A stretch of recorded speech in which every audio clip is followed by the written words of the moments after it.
ആയോട് ജനവാസ മേഖലയിൽ കാട്ടാന ഇറങ്ങി കൃഷി നശിപ്പിച്ചു.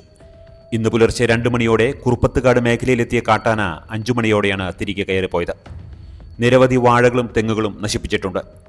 വെട്ടിയാക്കുന്നിൽ ഏലിയാസ്, കുന്നശ്ശേരി യാക്കോബ്, ചിറയിൽ ഷാജു, മനോജ് എന്നിവർക്കാണ് നാശനഷ്ടങ്ങൾ ഉണ്ടായത്. 80,000 രൂപയോളം മുടക്കി പണിത ചുറ്റുമതിലും മുള്ളുവേലിയും ആന തകർത്തതായി നാട്ടുകാർ പറഞ്ഞു. ഈ ചാലിൻ്റെ സൈഡ് കെട്ടിയതാ 10,000-80,000 മുടക്കി കെട്ടിയതാ മൊത്തം. അതൊക്കെ ഇടിച്ച് കമ്പിവേലിയിട്ട് അതും കളഞ്ഞു. എൻ്റെ തെങ്ങ്, വാഴ എല്ലാം നശിപ്പിച്ചു. ട്യൂഷൻ കഴിഞ്ഞു വരുന്ന വിദ്യാർത്ഥികളും ഏറെ ആശങ്കയിലാണ്.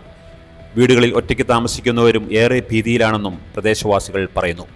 ഇത്രയും കാലം ഇവിടെ ആൻശല്യമില്ലായിരുന്നു. ഞങ്ങളുടെ മക്കൾക്കാണെ ട്യൂഷന് പോയിട്ട് വരുമ്പോഴത്തേനും രാത്രി ഭയങ്കര ബുദ്ധിമുട്ടാണ്.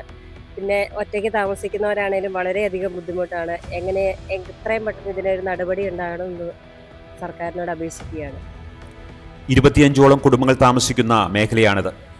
വീടുകൾക്ക് മുന്നിലൂടെയാണ് കാട്ടാന ഇറങ്ങി കൃഷിയിടത്തിലെത്തിയത്. ഇത്തരത്തിലൊരു സംഭവം പ്രദേശത്ത് ആദ്യമായാണെന്നും നാട്ടുകാർ പറഞ്ഞു. ആന വന്നപ്പോൾ അവിടെ ക്യാമറയുണ്ട്.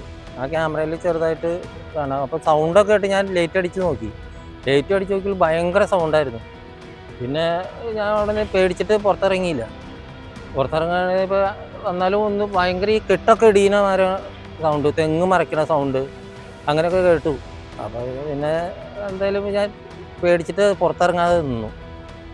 പിന്നെ അവരുടെ ക്യാമറയിൽ നോക്കിയപ്പോഴാണ് ആനയുടെ ഇത് ഉണ്ട് എന്ന് പറഞ്ഞ് അവർ പറഞ്ഞു.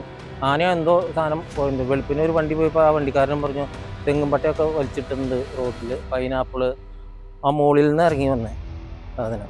ഇവിടെ വന്ന് എൻ്റെ തെങ്ങ്, വാഴ അങ്ങനെയുള്ള സാധനങ്ങൾ കംപ്ലീറ്റ് നശിപ്പിച്ചു. ഞങ്ങൾക്ക് ഇതിൽ രാത്രി 8 മണിയൊക്കെ ആകുമ്പോൾ പിള്ളേർ ഇതിൽ വരുമ്പോൾ പേടിച്ചിട്ട് പുറത്തിറങ്ങാൻ പറ്റാത്ത ഒരു സാഹചര്യമായി.